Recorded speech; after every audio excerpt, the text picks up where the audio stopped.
Saudara-saudara kekasih di dalam nama Tuhan Yesus Kristus, Shalom Aleichem Bishem Hamashiach.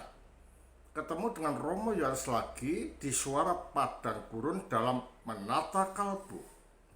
Tema pada saat ini yang dapat Romo berikan dan paparkan pada saudara-saudara sekalian adalah bagaimana kita semestinya bertindak.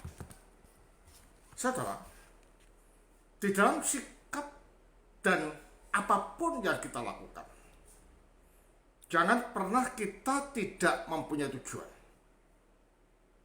Sikap dan tindakan yang kita lakukan ini harus mempunyai tujuan. Tujuannya apa? Tujuannya supaya kita tidak sia-sia di dalam melakukan semua pekerjaan. Harus ada goal, harus ada sasaran yang perlu kita capai di dalam melakukan suatu tindakan.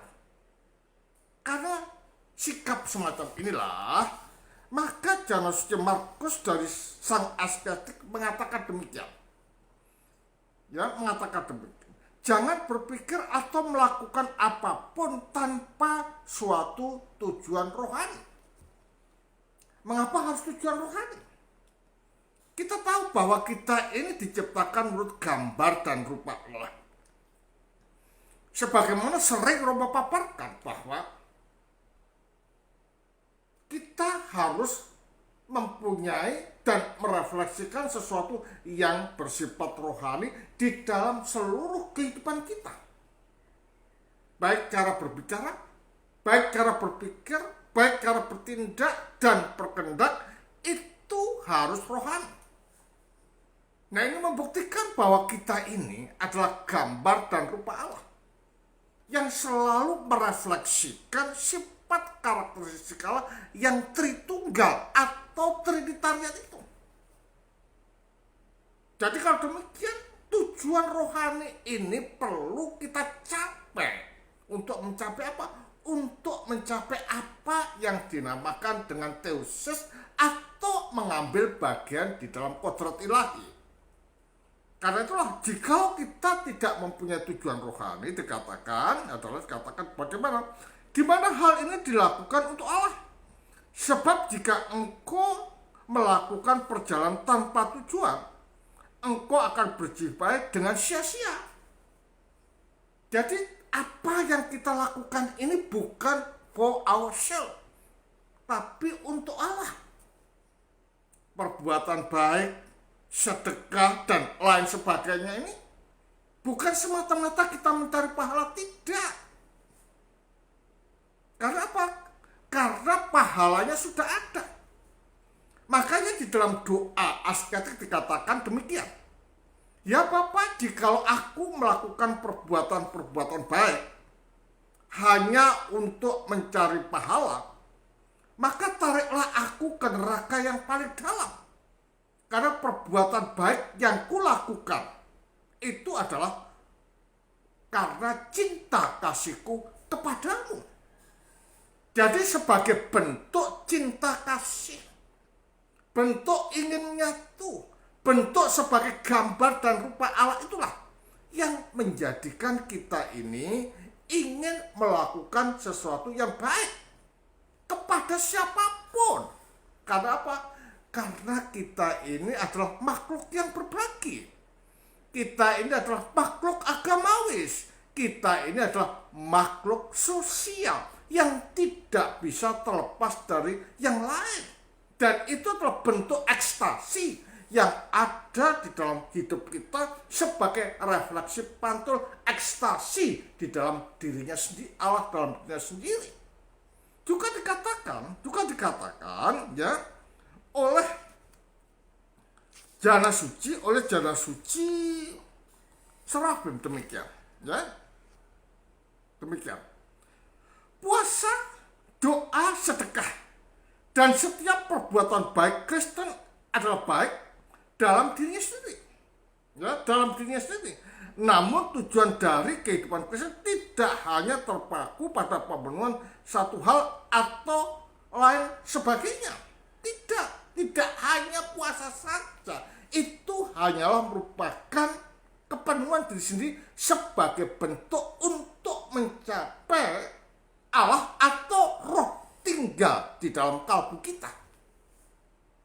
Jadi puasa ini, sedekah ini adalah merupakan suatu wujud daripada cinta kasih, sehingga Allah melalui rohnya itu tinggal di dalam kalbu kita. Sehingga dengan demikian kita bisa mengekspresikan sebagai makhluk yang berbagi, sebagai makhluk yang sosial, sebagai makhluk yang tidak bisa dipisahkan dari yang lain. Dan itulah dikatakan sebagai keutuhan daripada manusia. Manusia tidak dapat dikatakan manusia pada dirinya sendiri, tetapi terkait dengan manusia yang lain. Karena apa? Satu esensi di dalam kemanusiaan. Ya. Tujuan sebenarnya dari kehidupan Kristen kita adalah agar dipenuhi Roh Kudus dari Allah. Nah, ini tujuan.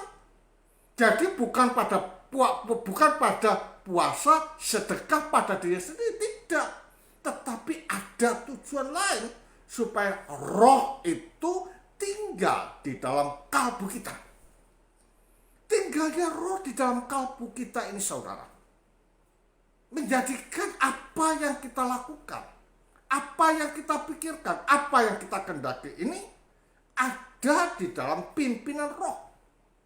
Sehingga kata-kata kita, pikiran kita, kehendak kita adalah dilindungi, diterangi, dan dicerai serta dibawa pada jalan-jalan ilahi.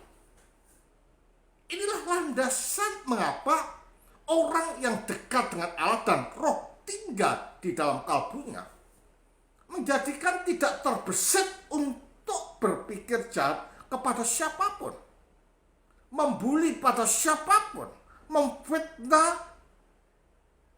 mendengki, ingin membunuh, ingin menguasai barang orang lain, tidak terbesit. Yang terbesit di dalam kalbu dan nusnya adalah ingin hidup di dalam kebersamaan yang dilandasi kasih, sabar, setia, ya, menderita mau, dan dalam keadaan apapun mau bersama-sama dengan Allah. Sehingga dengan demikian orang yang dipimpin oleh Allah itu, yang ada adalah kasih, yang ada adalah kepedulian, yang adalah kepekaan kepada siapapun. Karena roh itu adalah yang menyatukan. Roh itu adalah yang menanamkan kasih di dalam kalbu kita, sehingga kita bisa mengasihi kepada siapapun. Nah, disinilah yang menjadikan kita tidak terbesit untuk menjahati orang atau memiliki barang orang atau mempunyai kehendak-kehendak jelek lainnya kepada orang lain. Tetapi yang dikedepankan adalah kasih, kepekaan, dan peduli pada orang lain. Nah, ini yang kehendaki oleh Allah di dalam kehidupan orang Kristen, ya. Tetapi puasa, doa, sedekah, dan setiap perbuatan baik yang dilakukan demi Kristus merupakan sarana untuk penerimaan Roh Kudus. Jadi kalau demikian, puasa, sedekah, dan perbuatan baik ini adalah merupakan prinsip dan landasan untuk dapat menerima Roh Kudus di dalam kalbu kita ini. Jadi Roh Kudus itu akan masuk di dalam kalbu dan menerangi serta menuntun pada jalan-jalan ilahi jikalau kita mempunyai kehendak dan niat yang baik untuk berbagi di dalam diri sendiri pada orang lain dan juga menegang kedagingan yang ada di dalam kalbu kita.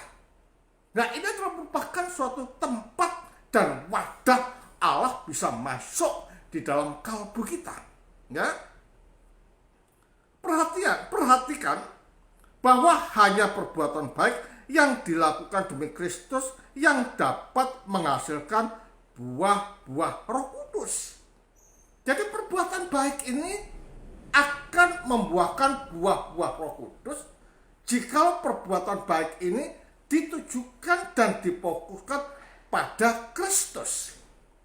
Makanya baptisan itu perlu.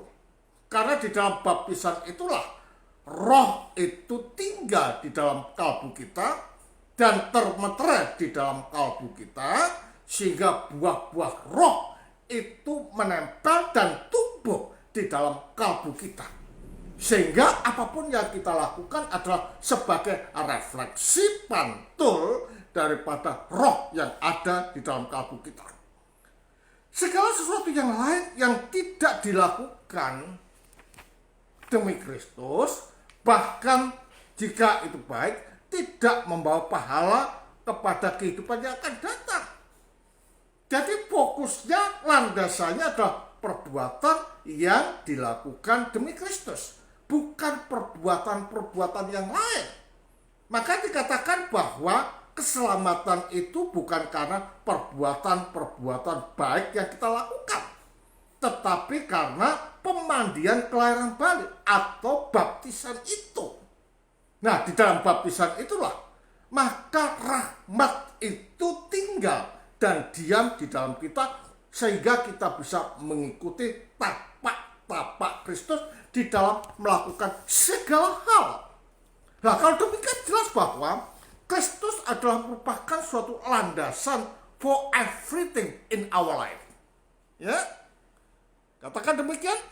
Ya, bahkan hal itu tidak membawa kasih karunia di dalam kehidupan ini. Jadi hanya Kristus itulah yang membawa kasih karunia di dalam hidup ini. Juga dikatakan, inilah sebabnya mengapa Tuhan Yesus Kristus berkata, barang siapa mengumpulkan bersamaku, mencerai-beraikan, ya. Barang siapa mengumpulkan bersamaku, mencerai-beraikan, ya. Ya. Jadi kalau demikian jelas, kalau kita ini ada bersama Kristus, itu akan mencerai-beraikan apa? Kejahatan yang ada di dalam kalbu ini. Sehingga yang ada adalah kebaikan, yang adalah kesucian, yang ada adalah kesempurnaan di dalam hidup ini. Makanya dikatakan juga oleh Markus sang estetik, ketika pikiran lupa tujuan hidup Kristen, maka bahkan pemenuhan kebajikan yang jelas pun menjadi sia-sia. Jadi kalau demikian pemikiran kita hanya kepada Kristus, supaya tujuan kita jelas, yaitu untuk mengambil bagian di dalam kodrat ilahi. Dan itulah takdir kita, itulah nasib kita yang telah ditentukan oleh Allah dari semula, tetapi perlu dihidupi dengan senantiasa mengikuti dan masuk di dalam kehidupan Kristus. Itulah tujuan daripada hidup kita. Jangan pernah kita lepas dari Kristus, tetapi satukan dirimu dengan Kristus dengan tujuan-tujuan itu. Sehingga apapun yang kita lakukan, apapun yang kita kendaki, dan apapun yang kita inginkan ini betul-betul atas tuntunan Roh untuk senantiasa menyatukan kita dengan Kristus. Dengan demikian hidup kita akan diterangi, hidup kita akan diajar dan dibawa pada rahmat ilahi. Tetaplah dalam Kristus di dalam kehidupan ini. Tuhan memberkati kita semua.